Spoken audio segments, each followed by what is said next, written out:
দর্শক, উত্তরা দিয়াবাড়ি গরুর হাটে আছেন আমাদের সহকর্মী মুশফিকুর রহমান। সরাসরি যুক্ত হচ্ছি তার সাথে। মুশফিক, আপনি আমাকে শুনতে পারছেন আশা করছি। আমরা ইতিমধ্যে জেনেছি ব্যাপারীদের হাট ডাক আর বেচা কেনায় সরগরম পশুর হাটগুলো। দেশের বিভিন্ন প্রান্ত থেকে হাটে পশু নিয়ে আসছেন বিক্রেতারা। যেহেতু আপনার অবস্থান এই মুহূর্তে উত্তরা দিয়াবাড়িতে আপনি অবস্থান করছেন, পশু বেচাকেনা কেমন দেখছেন সেখানে, এবং দাম নিয়ে ক্রেতা বিক্রেতাদের প্রতিক্রিয়া কি বলছেন তারা?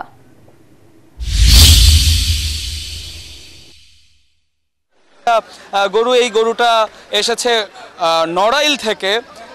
শুধু একটা গরু না, 10টা গরু নিয়ে এসেছিলেন এক ব্যাপারী নড়াইল থেকে। এমন অনেক ব্যাপারীরা আছেন যারা দেশের বিভিন্ন প্রান্ত থেকে পশুগুলোকে নিয়ে এসেছেন এখানে বিক্রির উদ্দেশ্যে, এবং অনেকের কিন্তু এরই মধ্যে অনেক পশু বিক্রি করা হয়েও গেছে। শুধু গরু না, ছাগলও কিন্তু রয়েছে এই হাটে, এবং যেমনটা দেখতে পাচ্ছেন প্রচুর পরিমাণে লোক সমাগম রয়েছে আজকে এই হাটে।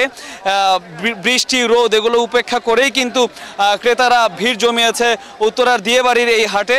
গতকালকে দাম কিছুটা কম থাকলেও আজকে কিন্তু বাজার কিছুটা চড়া বলে আমরা জেনেছি, এবং যেমনটা দেখতে পাচ্ছেন যে গরু কিছুক্ষণ পর এদিক সেদিক থেকে ছুটে আসছে, এবং সেই গরুগুলোকে কন্ট্রোল করতে, নিয়ন্ত্রণ করতে কিন্তু বেশ বেগ পেতে হচ্ছে গরুর সাথে থাকা যারা আছেন ব্যাপারী তাদের। এবং গরু যখন কিনে হাটের বাইরে বের করা হচ্ছে তখনও কিন্তু বেশ বেগ পেতে হচ্ছে সবাইকে।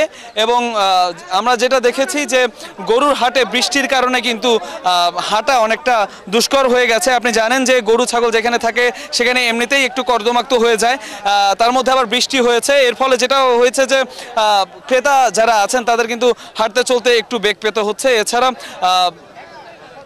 আইন শৃঙ্খলা পরিস্থিতি নিয়ে একটু কথা বলতে চাই।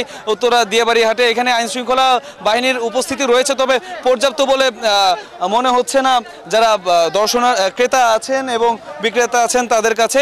এছাড়া এই হাটকে কেন্দ্র করে কিন্তু বেশ জমজমাট ব্যবসা করছেন ট্রাক পিকআপ যারা চালান তারা স্বাভাবিক সময়ের চাইতে কিন্তু বেশ চড়া দামেই কিন্তু তারা বিভিন্ন জায়গায় গরু পরিবহন করছেন। তারা যেটা জানিয়েছেন ক্রেতারা যে গরু হাঁটিয়ে নিতে যে পরিমাণে কষ্ট, তার চাইতে কিন্তু আসলে অল্প কিছু টাকা দিয়ে পিকআপে নেওয়াটাই তারা স্বাচ্ছন্দ্যের মনে করেন, এবং সেটাই তারা করছেন। এছাড়া এই হাটের যারা কমিটি আছেন তাদের কাছ থেকে আমরা যতটুকু জেনেছি যে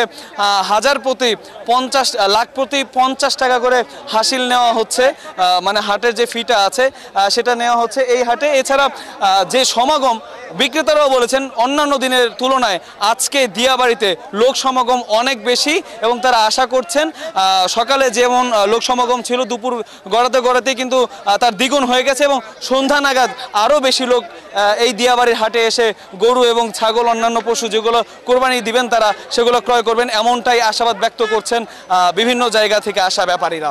ফাতিহা, এই ছিল এখনকার মতো আমার কাছে সর্বশেষ।